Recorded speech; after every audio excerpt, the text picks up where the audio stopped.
My knees were on the cold wooden floor, shaking under me. My grandfather's shadow covered me, tall and dark like a monster from the stories I used to hear as a child. His voice cut into me like a knife. "Stay down," he said, pressing his hand on my head, forcing me to kneel before him. The shame burned in my chest. I felt small, worthless, like my whole body didn't belong to me anymore. I wanted to scream, to run, but his eyes kept me trapped. My tears hit the floor, and all I could think was, why me? Why must I suffer this way from the man who should have protected me? And then, just as he leaned closer, whispering something I will never forget, a sound came from the door. I froze. That was the exact moment my life changed forever. But before I tell you what happened next, let me take you back to where it all began. My name is Margaret, but people just call me Maggie. I'm speaking to you from the small town of Montgomery, Alabama, here in the United States. I'm 72 years old now, and I have lived through storms that would break most hearts. Before we go further, I wanted to do me a favor. Make sure you like this story, subscribe to my channel, and click that notification bell so you won't miss the next chapters I'll be sharing. And please, drop a comment and let me know which part of the country you're watching from, because I want to know how far my story travels. Now, let's go back in time. I was only 13 when my mother fell sick. She had been coughing for weeks, but Papa didn't have enough money to take her to a proper doctor. We lived on the edge of town, in a wooden house that always smelled of smoke from the firewood kitchen. Life was hard, but Mama was my strength. She always told me, "Maggie, never let the darkness steal your light."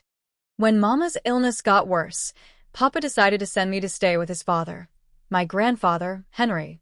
He said it was only for a while, until Mama recovered. I believed him. I hugged Mama goodbye and promised to return soon. I didn't know then that I was stepping into a nightmare.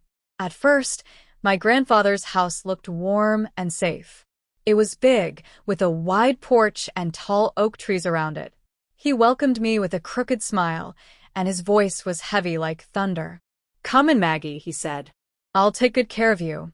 But I noticed something strange from the first night. He locked all the doors, even the one to my small room. He watched me too closely, his eyes following me like a shadow. I thought maybe I was imagining it. After all, he was family. Shouldn't I trust him? The days passed, and the weight of fear grew heavier. He never hit me, not at first, but he liked to test my obedience. "Kneel when you greet me," he would say. I thought it was just respect. In our family, bowing to elders wasn't strange. But his eyes made it feel different, darker. I wanted to tell Papa, but we had no phone, and letters took weeks. Besides, Mama was dying. How could I add to their pain? So I stayed silent. One evening, when the sky was painted red with the setting sun, I made a mistake. I forgot to sweep the kitchen floor. Grandfather's face turned red, and he slammed his hand on the table. "You don't respect me," he roared. I'm sorry, sir," I whispered, trembling. "On your knees," he shouted. I thought it would end there, but he didn't let me rise. He circled me like a predator. The shame burned in me. I cried silently, wishing Mama was near, wishing someone would come and save me. But no one did. That night, as I lay in bed, I promised myself I would be strong. I told myself this would pass. But deep inside, I knew this was only the beginning. And I was right, because a week later, the cruelty reached a new height. He didn't just want me to kneel when I had done wrong. He began to make me kneel even when I hadn't. He said it was training. He said it was respect. But in truth, it was his way of breaking me down piece by piece. Each day, I felt my spirit shrinking. I couldn't look at myself in the mirror without hating what I saw. I wondered if maybe it was my fault, maybe I deserved it. That's how much he had poisoned my mind. But then came the night that changed everything. It was raining hard, thunder shaking the house. I had been ordered to kneel again, my knees sore and bruised. He walked behind me, his boots heavy on the floorboards. Suddenly, the front door creaked open. Someone was standing there, watching. And in that moment, I knew the truth was about to be revealed. The rain poured outside, drumming against the roof, but inside the house the air was so heavy I could barely breathe. My knees were pressed into the wooden floor, aching and raw. My grandfather's hand was still on my shoulder, pushing me down as if to remind me of my place. Then, the door creaked wider. "Henry," a voice called out. It was low but firm, carrying through the dark hallway. My heart skipped. Someone had seen me. Someone had seen the truth. Grandfather's grip on my shoulder tightened. His jaw clenched, his eyes narrowing like a man caught red-handed.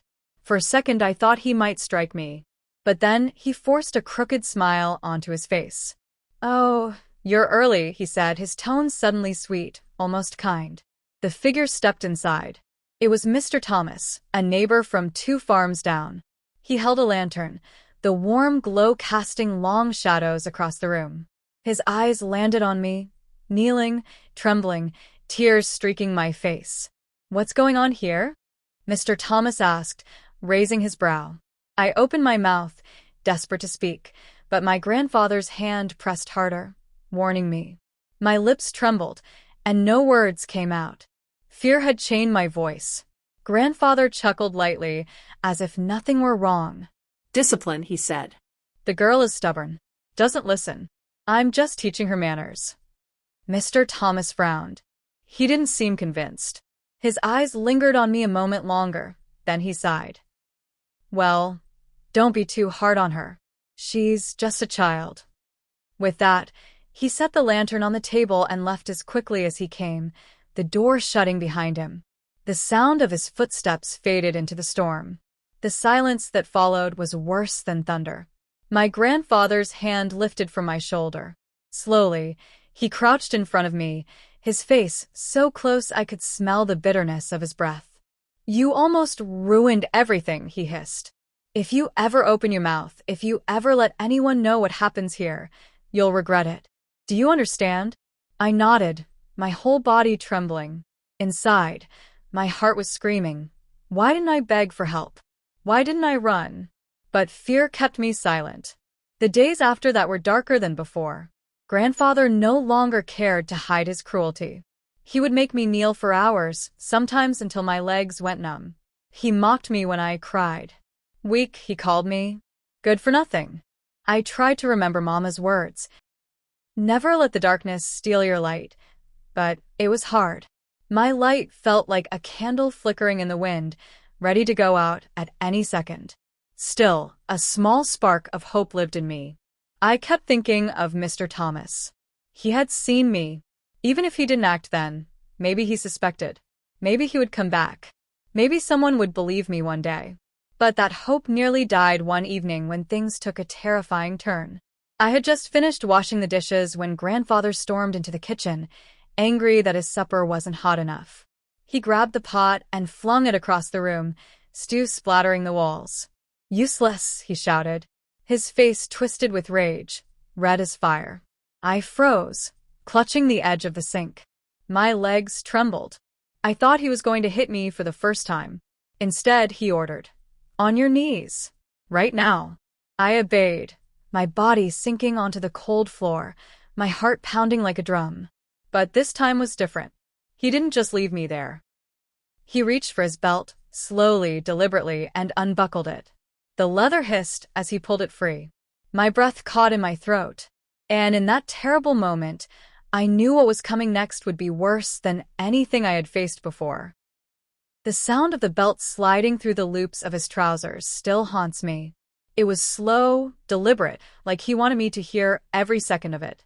My heart pounded so loud, I thought he could hear it.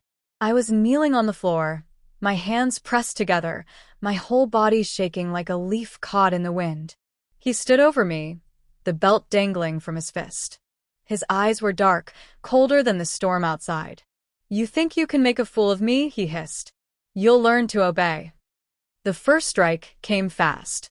The leather cracked across my back, sharp and hot, tearing a scream out of me before I could hold it back. Tears spilled down my cheeks, but I bit my lip to stop another sound from escaping. I thought maybe if I stayed quiet, it would end quicker. But it didn't. He struck again. And again. Each time felt like fire licking my skin. My knees dug deeper into the wooden floor, and I prayed silently. Prayed Mama would somehow hear me from miles away, prayed Papa would come take me home, prayed God himself would make it stop. After what felt like forever, the belt fell silent. His breathing was heavy, like he was satisfied. He leaned close and whispered, "Remember this pain every time you think of disobeying me." Then he walked out, leaving me crumpled on the floor, my back burning, my spirit cracked. That night, I couldn't sleep. I lay on my stomach, afraid to move, afraid the bruises would tear open again. My pillow was wet with tears. I kept asking myself, why? Why is the man who should protect me the one hurting me the most? The next morning, I forced myself up and cooked his breakfast.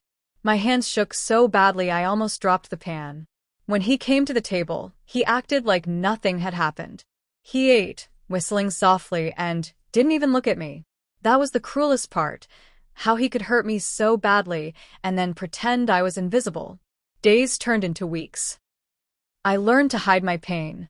When I went outside to fetch water or feed the chickens, I wore long sleeves to cover the bruises.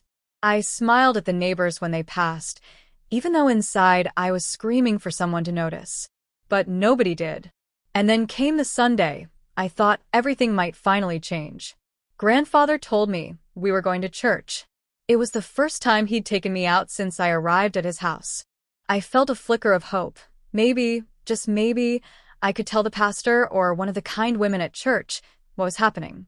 We walked together down the dusty road, him holding his Bible, me trailing behind like a shadow. Inside the small white church, the voices of the choir lifted my spirit for a moment. I closed my eyes and whispered a prayer. "Lord, please send me someone who will listen." But after the service, as people shook hands and exchanged greetings, Grandfather leaned down and whispered in my ear, his grip tight on my arm. "Say one word, Maggie, just one word, and I'll make you pay 10 times worse when we get home." His voice was calm, but his eyes told me he meant it. So I stayed quiet. And yet, something happened that day that planted the first seed of escape. As we were leaving, Mrs. Evans, the pastor's wife, touched my shoulder gently. She looked into my eyes for a moment too long, her brow furrowing. She didn't say anything, but I could tell she had noticed something. Maybe it was the way I winced when she touched my back. Maybe it was the sadness in my eyes. Either way, her gaze stayed with me as we walked back home. That night, I prayed harder than ever. I prayed Mrs. Evans would not forget what she saw. I prayed she would ask questions. I prayed anyone would come for me. But my prayers were interrupted. Because as I whispered to God in the silence of my room, I heard heavy footsteps outside my door. Then the lock clicked open, and I knew Grandfather was coming in. The creak of the door opening was like thunder in my chest. My small room, which already felt like a prison, grew colder as my grandfather's shadow filled the doorway. The lantern in his hand lit his face from below, making his features look twisted, cruel. I froze in bed, clutching my thin blanket to my chest as if it could protect me. My heart pounded so loud I was sure he could hear it. He stepped inside, closing the door softly behind him. The click of the lock made my stomach drop. "You thought you could fool me in church today, didn't you?" he said, his voice low and dangerous. I shook my head quickly. "And no, sir, I didn't." My voice cracked. He set the lantern on the table and walked toward me. His boots thudded against the wooden floor, each step making me shrink further into the bed. When he reached me, he yanked the blanket from my hands and tossed it aside. "You think Mrs. Evans didn't see you wince? You think I didn't notice the way you looked at her?" His eyes narrowed. "You want to betray me, don't you?" Tears spilled down my face. I wasn't. "Quiet," he barked, his hand raising as though he would strike me. I flinched, but instead of hitting me, he grabbed my arm and dragged me out of bed. My bare feet scraped against the floor as he pulled me toward the center of the room. "On your knees," he commanded. My legs folded under me automatically. I was too scared to resist. My body obeyed, even though my spirit screamed inside. He stood over me, breathing hard. "You belong to me now, Maggie. Do you hear me?" As long as you're under my roof, you will kneel. You will obey. And if you ever breathe a word to anyone," he leaned closer, his whisper like ice, "they'll never believe you. They'll say you're just a lying little girl." The weight of his words crushed me. My tears fell silently, dripping onto the wooden floor. I wanted to scream, to fight, to run, but my fear locked me in place. After what felt like forever, he finally turned and left the room, locking the door behind him. His footsteps faded, and I was left alone in the darkness. I curled up on the floor, hugging my knees to my chest. The silence was so loud it rang in my ears. That night, I realized something. If I didn't find a way out soon, this house would destroy me. The next morning, I forced myself to act normal. I cooked his breakfast, fetched water, and swept the floor, all while hiding the storm raging inside me. But every time I glanced at the church down the road in my memory, I remembered Mrs. Evans' eyes. She had seen something. Maybe, just maybe, she would come. And she did. 3 days later, as I was hanging clothes on the line, I saw her walking up the path to the house. My heart leaped into my throat. She smiled warmly when she saw me, but there was worry behind her eyes. "Hello, Maggie," she said gently. "Is your grandfather home?" I opened my mouth, ready to answer. But before I could, the door creaked open behind me. Grandfather stepped out, his smile sharp and fake. "Why, Mrs. Evans," he said smoothly. "What a surprise. To what do we owe the pleasure?" Mrs. Evans' eyes flicked from him to me, and I prayed she wouldn't be fooled. My hands trembled, gripping the wet cloth in my fingers.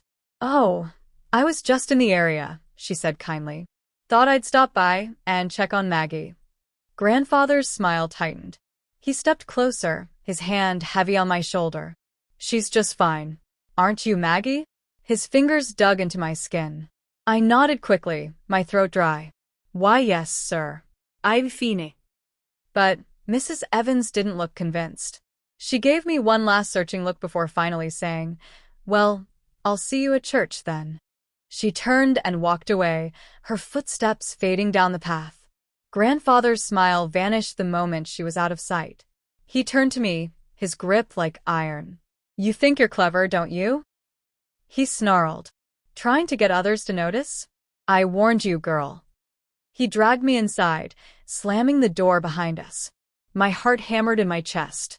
I knew something terrible was about to happen.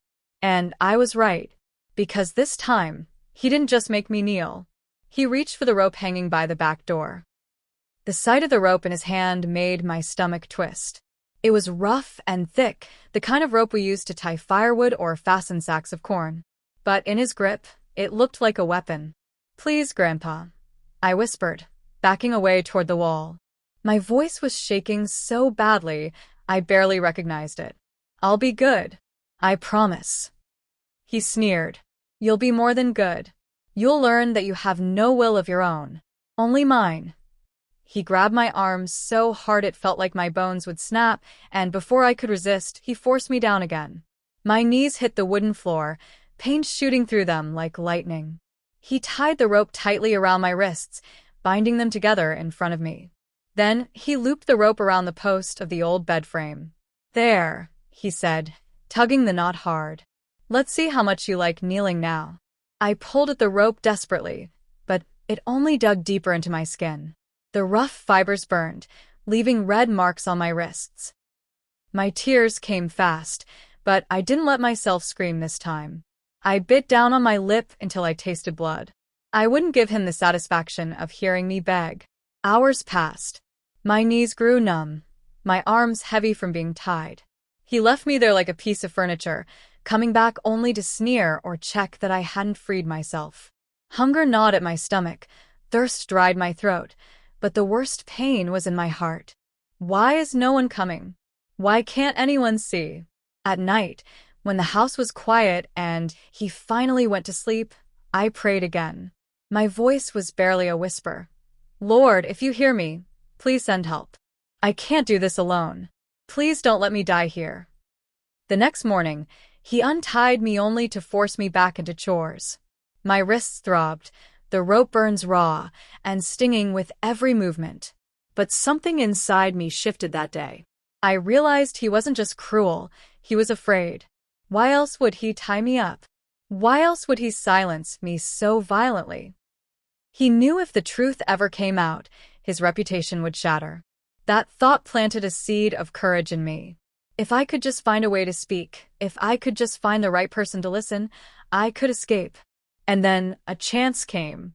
One afternoon, Grandfather sent me to the well at the edge of the property to fetch water. It was the first time in weeks he let me out of his sight. My wrists were still sore, but I clutched the bucket and hurried down the narrow path. That's when I heard it. A voice. Maggie. I spun around. It was Mrs. Evans, standing on the path with a basket of bread in her hands. Her eyes widened when she saw me. My pale face, the bruises I hadn't hidden well enough, the rope burns on my wrists. She dropped the basket and rushed toward me. Child, what has he done to you? The words I had held inside for so long came flooding out in a broken whisper. Please help me. Her eyes filled with tears as she cupped my face gently. Don't you worry, darling. You're not alone anymore. At that moment, a sound made us both freeze. Footsteps. Heavy, angry footsteps crunching down the path behind me. Grandfather. His voice cut through the air like a blade. What's going on here? The air grew heavy the moment his voice rolled across the path. My whole body stiffened, the bucket slipping from my hands and crashing against the stones. Water spilled out, soaking the ground, but I didn't even notice. My eyes were locked on him. Grandfather's face was red, his jaw clenched, his boots pounding the dirt as he strode closer. He looked like a storm about to break. Mrs. Evans didn't move. She stood tall beside me, her hand gripping my shoulder protectively. Her eyes, usually soft and kind, hardened with courage. I was just speaking to Maggie, she said firmly. She looks unwell. I couldn't ignore it. His laugh was sharp and bitter. Unwell? The girl is lazy, clumsy, always hurting herself. You know how children are. Mrs. Evans' gaze didn't waver. Rope burns are not from clumsiness. The color drained from my face. She had seen them. She had named them out loud. For the first time, someone else had spoken the truth I had been carrying alone. Grandfather's eyes flicked to my wrists, then back to her.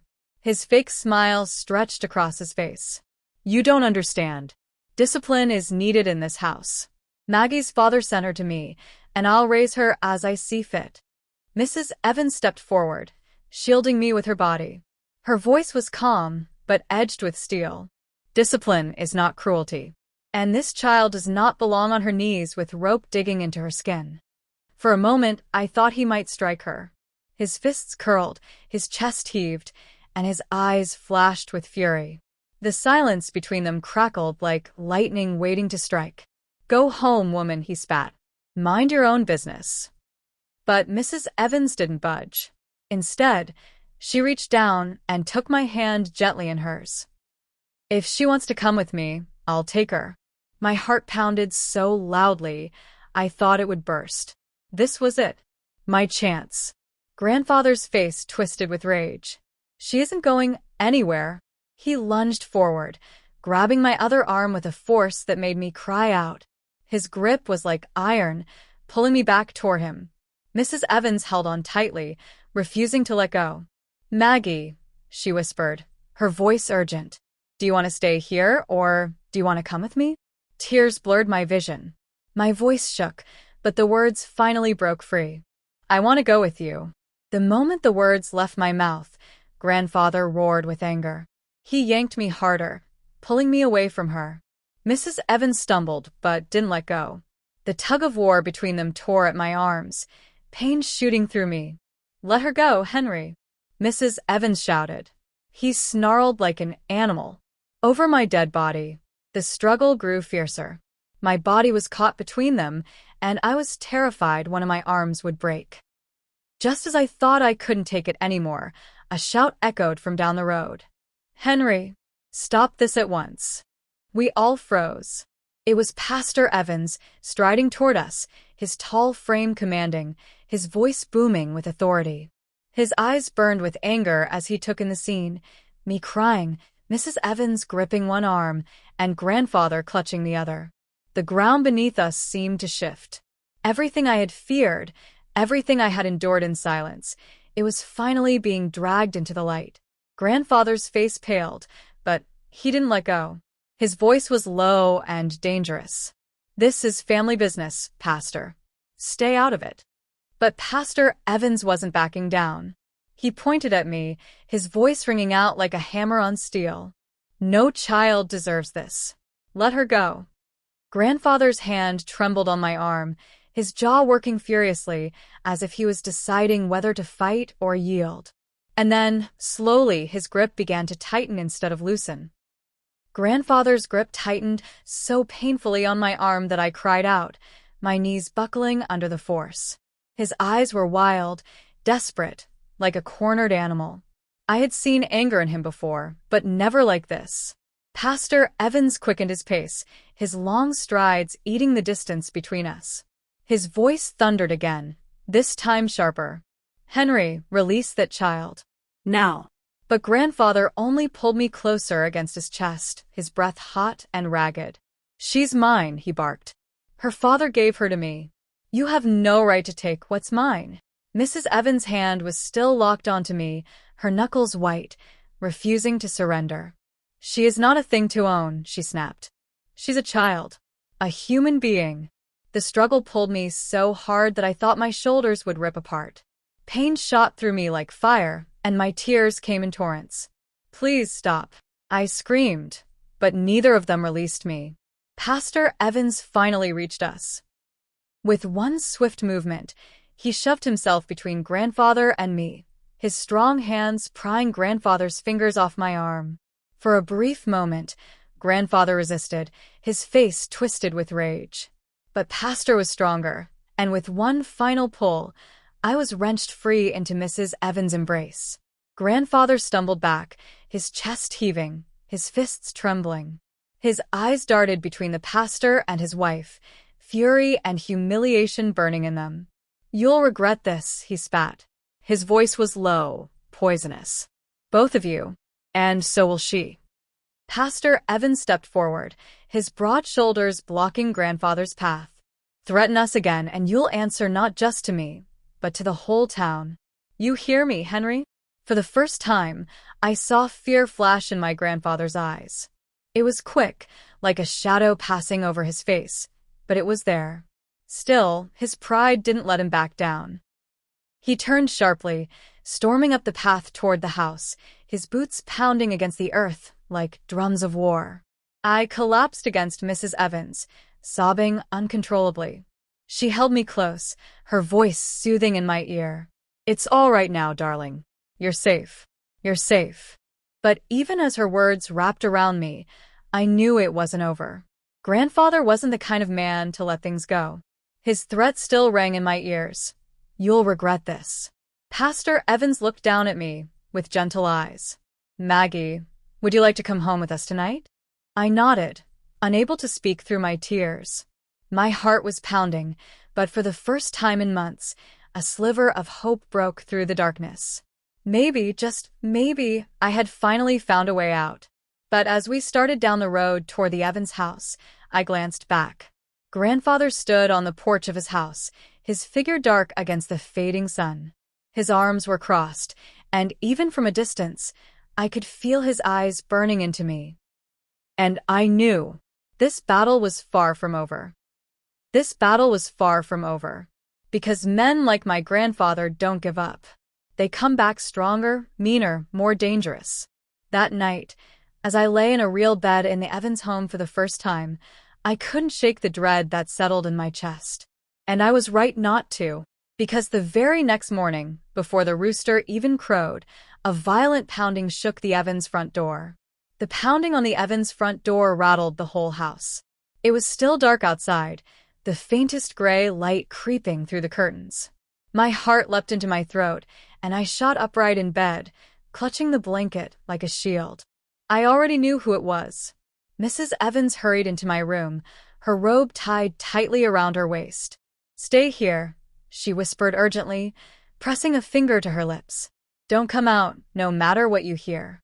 I nodded, though my body trembled from head to toe. The pounding grew louder, followed by a voice that made my blood run cold.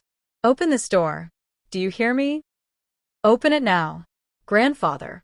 Through the thin walls, I could hear Pastor Evan's steady footsteps as he went to the door. A moment later, the hinges groaned as it opened. What's the meaning of this? Pastor Evan's deep voice rang out. She's mine. Grandfather's shout nearly shook the house. You had no right to take her from me. Hand her over this instant. My stomach twisted. The fear in his voice wasn't weakness. It was rage, the kind of rage that made him dangerous. Pastor's voice was calm, but unyielding. Henry, Maggie is not your possession. She is a child. She came with us willingly. She's a liar. Grandfather roared. A troublemaker. You don't know the things she's done. My hands balled into fists on the blanket. His lies were like knives, stabbing deeper than the belt or rope ever had. Mrs. Evans slipped back into the room and crouched beside me, her hand firm on mine. Her whisper was steady. Don't be afraid, Maggie. He won't take you from here. But fear still clawed at me, because I knew my grandfather. He didn't stop when someone told him no. He only fought harder. Step aside, Pastor. Grandfather growled, his voice low and dangerous. If you don't, you'll regret it. Silence hung in the air for a moment. Then I heard the unmistakable sound of wood scraping against wood. The pastor had braced the door. You will not take her, Pastor Evans said firmly. If you try, I will call the sheriff. There was another silence, heavier this time. I imagined Grandfather's face twisting, his fists clenched. He hated losing control. And he hated even more when others stood in his way. Finally, his voice came again, lower, dripping with venom. You think you can keep her from me? You think a sheriff will save you? You don't know who you're dealing with, Pastor. This isn't over. Not by a long shot. Then came the sound of retreating footsteps, slow and deliberate, like a predator stepping back only to prepare for another strike.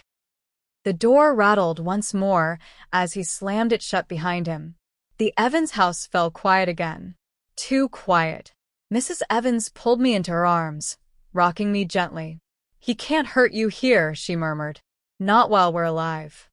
But even as she spoke, I knew the storm wasn't over. If anything, it had just begun. My grandfather's pride had been wounded in front of neighbors. His control over me had been broken.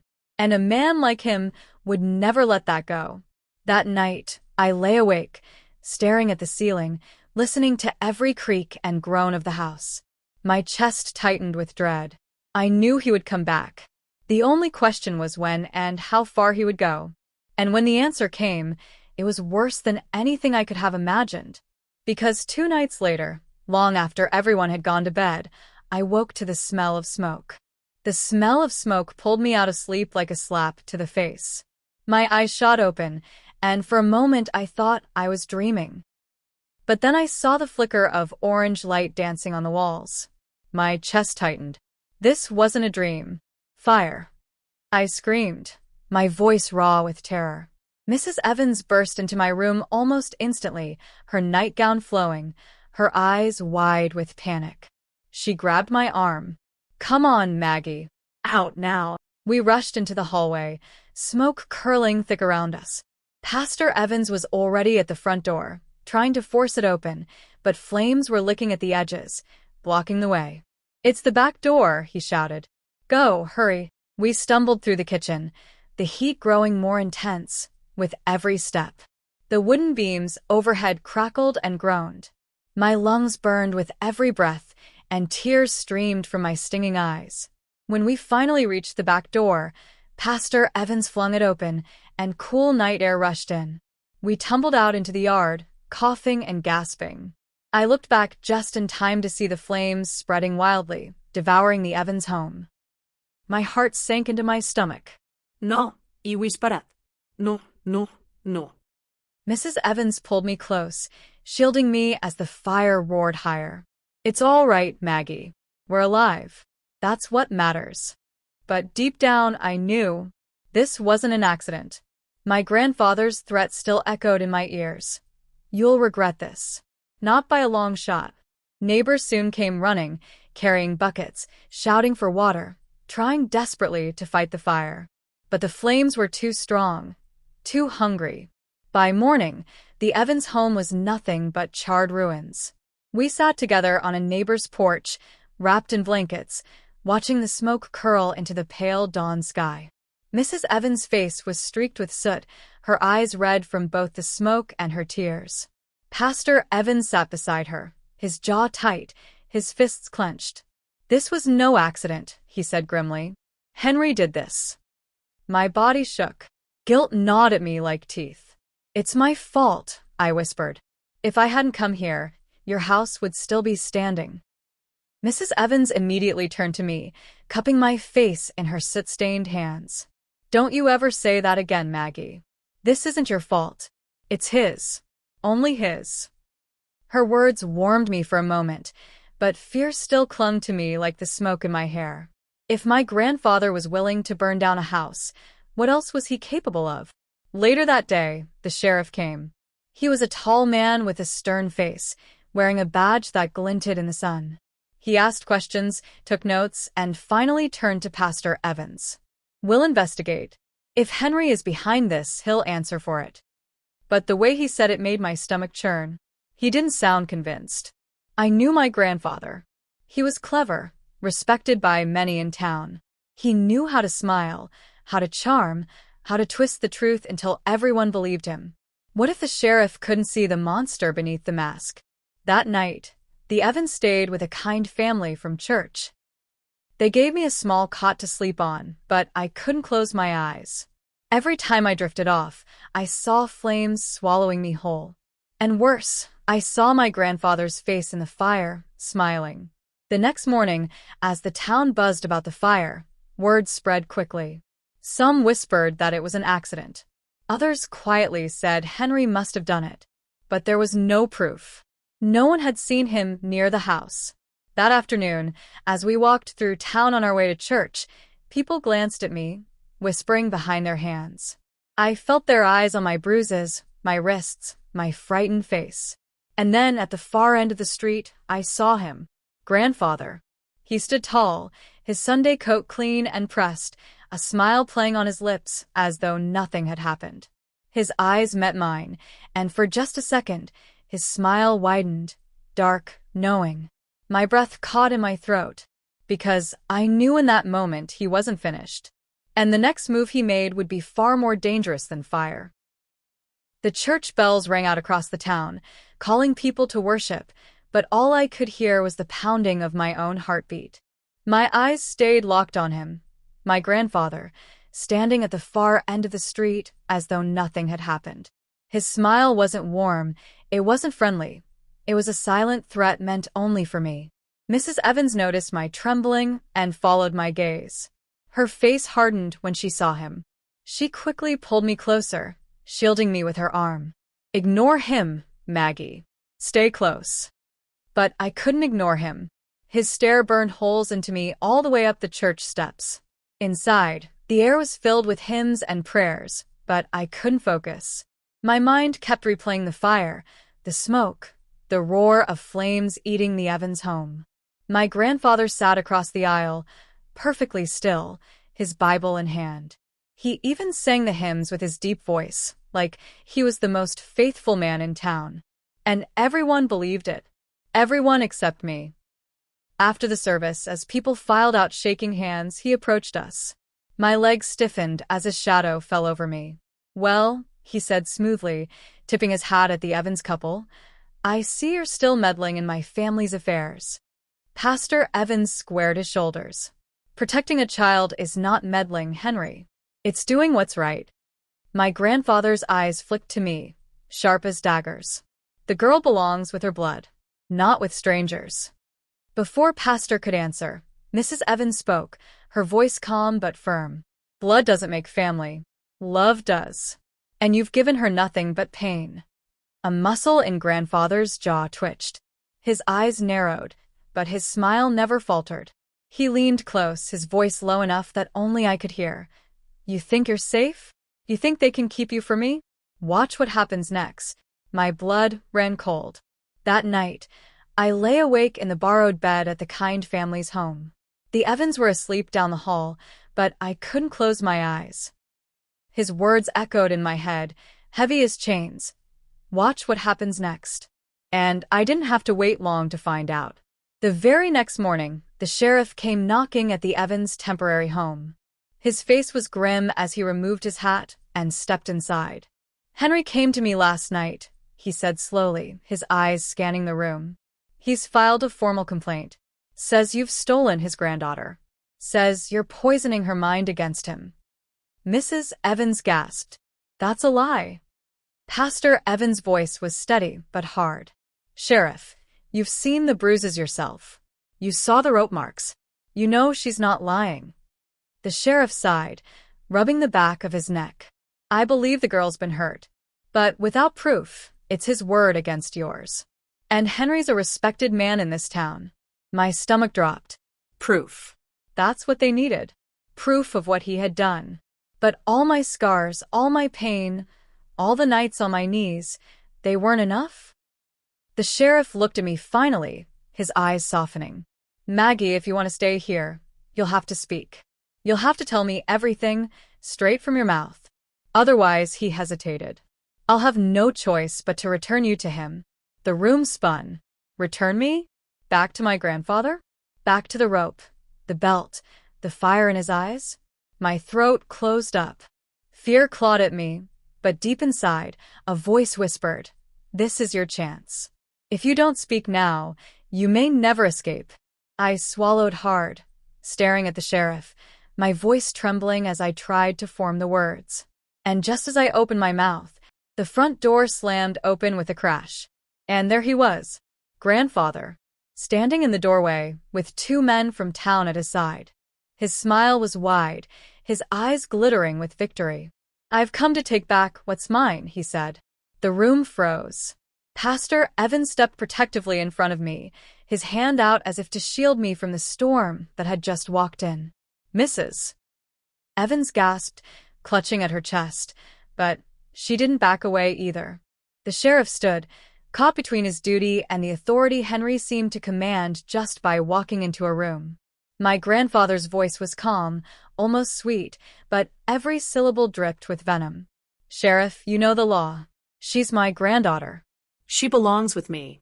These people are filling her head with poison, trying to turn her against her own blood. I felt his eyes burning into me, daring me to speak, daring me to betray him. The sheriff's jaw tightened. He looked at me, then back at Henry. Henry, if the girl doesn't want to go, I can't just hand her over. She's old enough to have a say. Grandfather laughed, a sharp, humorless sound. She's a child. What does she know about what's good for her? That word, child, stabbed deep. I was a child, yes. But I wasn't blind anymore. I knew pain. I knew fear. I knew survival. And I knew I couldn't let him drag me back into that house of nightmares. I stood up slowly, my legs trembling but my heart pounding with a strange new fire. I don't want to go with you, I said, my voice shaking but clear. You hurt me. You tied me up. You made me kneel. You burned their house. Gasps filled the room. Mrs. Evans' hand flew to her mouth. Pastor Evans gripped my shoulder, steadying me. The sheriff turned sharply to Henry. Is that true? Henry's smile faltered for the first time. His eyes narrowed, but he quickly composed himself, turning his charm back on. She's confused, Sheriff. You know how children can be. She's been listening to their lies. But this time, the sheriff didn't look so convinced. He studied me carefully, his eyes tracing the faint bruises on my wrists, the fear in my eyes, the quiver of my lips. Henry, the sheriff said slowly, I think it'd be best if you left for now. I'll be investigating these claims. My grandfather's face hardened. He took one step forward, and his voice dropped low enough for only me to hear. This isn't over, Maggie. You've made a mistake. Then he straightened, put his hat back on, and left with his men. but not before sending me one last look that made my skin crawl. When the door closed, the silence was heavy. My knees buckled, and I sank into a chair. My chest rose and felt like I'd just run a marathon. Mrs. Evans knelt beside me, tears in her eyes. "You are so brave, Maggie." Do you know that? You stood up to him. But bravery didn't feel like what I had. It felt like terror wearing a mask. That night, the Evans prayed with me, asking God for protection and strength. For the first time, I felt a flicker of hope that maybe, just maybe, I could be free. But my grandfather was not a man to let things go. And I would learn soon enough that his next move wouldn't be in the open. It would be in the shadows. Because 2 nights later, long after everyone had gone to bed, I woke to the sound of my window creaking open, and a hand reached inside. The sound of the window scraping against the frame sent ice through my veins. I froze under the blanket, barely daring to breathe. The moonlight spilled faintly across the floor, and in that pale glow, I saw it, his hand, creeping through the window like the shadow of a nightmare made real. My first instinct was to scream, but something inside me knew that if I screamed too soon, he'd silence me before anyone could come. My heart hammered against my ribs, so loud I was sure he could hear it. The hand was followed by an arm, then the outline of his face, his eyes catching the moonlight. My grandfather. He slipped inside like a thief, silent and steady, his boots barely making a sound against the floorboards. His gaze swept the room until it landed on me. That twisted smile spread across his face. "You thought you could escape me," he whispered, his voice low, dangerous, like a snake slithering through the grass. I squeezed my eyes shut, praying he would vanish, praying it was a dream. But when I opened them, he was already standing beside my bed. His hand reached down, gripping my wrist tight. The pain shot through me, and I gasped before I could stop myself. That sound was enough. The door burst open. Pastor Evans stormed in, lantern in hand. His face blazed with fury I'd never seen before. "Henry, get your hands off her." Behind him, Mrs. Evans followed, clutching a Bible to her chest. Her voice shook, but she shouted anyway, "Let her go." My grandfather didn't flinch. He tightened his grip on me, his eyes locked on Pastor Evans. "She's mine. You can't keep her from me. The law is on my side." Pastor Evans stepped forward, his shadow stretching across the floor. "The law isn't on your side tonight. This is breaking and entering, Henry. And if you don't release her right now, you'll answer for it." For the first time, I saw something flicker in my grandfather's eyes. Hesitation. He glanced at the lantern at Mrs. Evans, clutching her Bible like a weapon, at me twisting and struggling in his grasp. He hissed under his breath, then shoved me back onto the bed. "This isn't over," he snarled. "You'll regret standing against me." And just like that, he climbed back out the window and vanished into the night. Pastor Evans hurried to me, kneeling beside the bed. His hands were steady as he checked my wrist, but his voice trembled. "Are you hurt?" I shook my head, though the sting of his grip still burned. My body trembled so hard I could barely speak. Mrs. Evans gathered me into her arms, rocking me gently. The Evans didn't sleep for the rest of the night. They kept watch, lanterns lit, their faces tense with worry. And though I sat wrapped in Mrs. Evans' shawl, I couldn't close my eyes. Because I knew this wasn't the end. My grandfather wasn't going to stop until he had me back under his control. The courthouse was packed that morning. People whispered in the benches, craning their necks to see what the commotion was about. My grandfather stood tall at the front, his hat tucked under his arm, his suit pressed so neatly it made him look like a respectable gentleman. If someone didn't know the truth, they would have thought he was the picture of honor. The Evans sat on either side of me, their hands resting gently on mine. But my palms were sweaty, my knees knocking together so badly that the wooden bench rattled beneath me. When the judge entered, everyone stood. The room hushed, but the tension was thick enough to choke on. "Court is now in session," the judge said. His eyes scanned the room, then fell on my grandfather. "Henry, you filed a claim for custody of your granddaughter. You may speak." Grandfather stepped forward. His voice was smooth, controlled, and practiced, like he had rehearsed every word in front of a mirror. Your Honor, this child is my blood. I raised her, provided for her, gave her a home.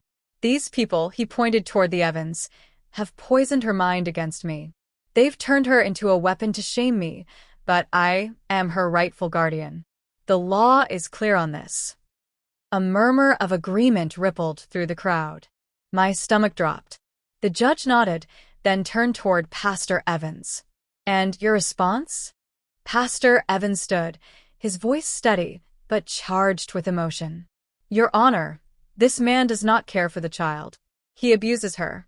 He humiliates her. He sneaks into homes in the dead of night to drag her back. He is not fit to raise a child, let alone control one. Gasps broke out, whispers rising like waves in the room. My grandfather's jaw tightened, but he kept his smile fixed, like he was confident this storm would pass. The judge held up his hand. Enough words. Let the girl speak for herself. The world seemed to tilt under me. My throat closed. My legs refused to move. But Mrs. Evans squeezed my hand and whispered, "You can do this, Maggie. Speak the truth. Don't be afraid." I forced myself to stand, though my whole body shook. Slowly, I walked to the front, every eye in the room burning into me.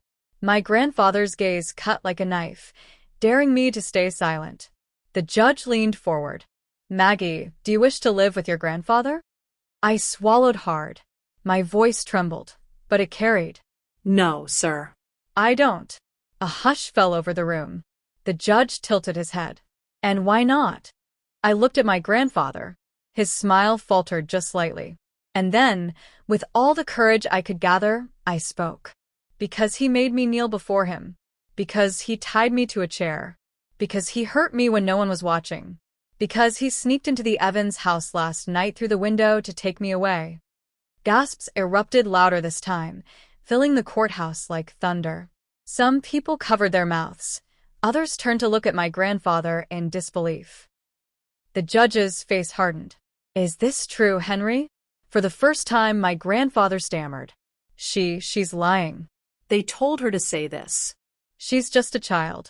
She doesn't know what she's talking about. But then Pastor Evans held up my wrist for the court to see. The faint bruises were still there. These are not lies, Your Honor. These are marks of truth. The judge leaned back in his chair, his eyes never leaving my grandfather. The silence that followed felt like the whole world was holding its breath. Finally, he spoke. This court will not ignore a child's cry for help. Henry, until a full investigation is carried out, custody is denied. The child will remain in the care of the Evans family. The room erupted. Some cheered, others gasped, and a few shook their heads in disbelief. But my grandfather, his face twisted, his eyes dark, his fists clenched so tight they trembled. He didn't say a word. He just turned, stormed out of the courthouse, and slammed the doors so hard they rattled the walls. For a moment, relief washed over me. Maybe this was the end. Maybe I was finally free. But as we walked out of the courthouse that day, I caught sight of him standing across the street, watching me with that same hateful fire in his eyes. And I knew deep down, this wasn't over. Because men like my grandfather don't stop when they're humiliated. They fight harder. They fight dirtier. And I had no idea what he was planning next. For a few short weeks, life almost felt normal again. I stayed with the Evans family, safe under their roof. Pastor Evans taught me how to read aloud during the evenings, his deep voice guiding me through the words, while Mrs. Evans baked bread and hummed old hymns. For the first time in years, I felt the warmth of a family that cared for me, not out of duty, not out of ownership, but out of love. But even in those quiet moments, fear never left me. Every creak of the porch made my heart leap. Every shadow in the window made me clutch my blanket tighter at night. Because I knew he was out there, waiting. Then strange things started happening. One morning, Pastor Evans found the chicken coop door wide open, all the hens scattered into the fields. Another day, Mrs. Evans discovered the barn door unlatched, the horses nearly wandering onto the road. At first, we thought maybe it was carelessness, but deep down I knew better. One night, Pastor Evans returned from town with his jaw set tight.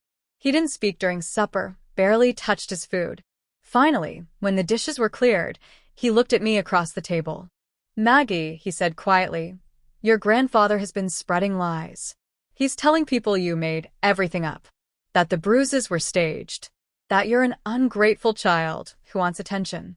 My chest tightened. "And do people believe him?" Pastor Evans hesitated, then nodded. "Some do." "Mrs. Evans reached across and held my hand. "But not everyone, dear. Truth has a way of shining brighter than lies, even if it takes time." I wanted to believe her, but the next day proved just how dangerous his lies could be. We walked into town to buy flour, and as soon as I stepped onto Main Street, whispers started.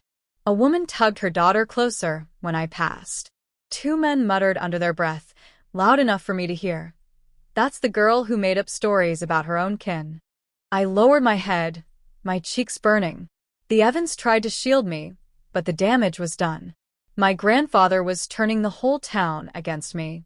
That evening, as we sat by the fire, Pastor Evans said something that made my blood run cold.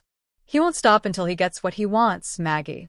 He's trying to break you in spirit so you'll crawl back to him." And then, as if to prove his words true, it happened. A crash shattered the silence. The front window burst inward, glass sprang across the floor. Mrs. Evans screamed. I covered my face as a heavy brick landed in the middle of the room with a thud. Pastor Evans rushed to the window, lantern raised, but whoever had thrown it was already gone, vanished into the night. I stared at the brick, my heart pounding. A note was tied around it with string. Pastor Evans picked it up, his face darkening as he read it. He handed it to me with shaking fingers. The words were written in thick, angry letters. "If she doesn't come home willingly, next time it won't be just a brick." The room spun. My legs nearly gave out. Mrs. Evans pulled me into her arms, but even her warmth couldn't stop the chill crawling over me. Because now I knew my grandfather wasn't just fighting in the courthouse anymore. He was bringing the war straight to our doorstep. And the next move he made could destroy us all. That night, none of us slept. Pastor Evans kept the lantern lit, pacing the floorboards, his hand never far from the rifle mounted above the mantel. Mrs. Evans stayed beside me, stroking my hair, whispering prayers under her breath. Every gust of wind against the shutters made us jump. But the real storm came just before dawn. The dogs outside erupted in furious barking. Their howls tore through the silence, desperate and frantic. Then came the crunch of boots on gravel. Heavy, determined, drawing closer. Pastor Evans grabbed the rifle and motioned for us to stay back.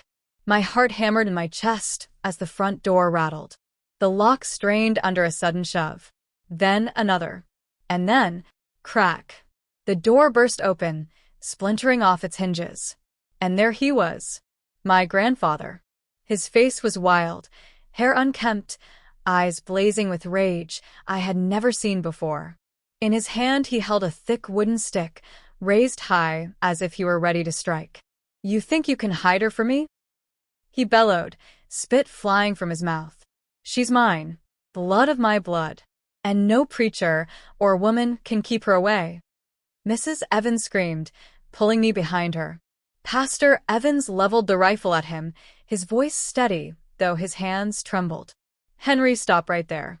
Leave this house. Leave this child. You won't take her, not tonight, not ever." My grandfather laughed, a sound that made my stomach twist. "You won't shoot me, preacher. You're too holy for that. And when you lower that gun, I'll take back what belongs to me." He stepped closer. The dogs outside snarled. My knees buckled as I clung to Mrs. Evans' dress, my body frozen in terror. But then something inside me snapped. I pushed forward, stepping between the rifle and my grandfather, my voice breaking but loud enough to echo through the room. No. "I'm not yours. Not anymore.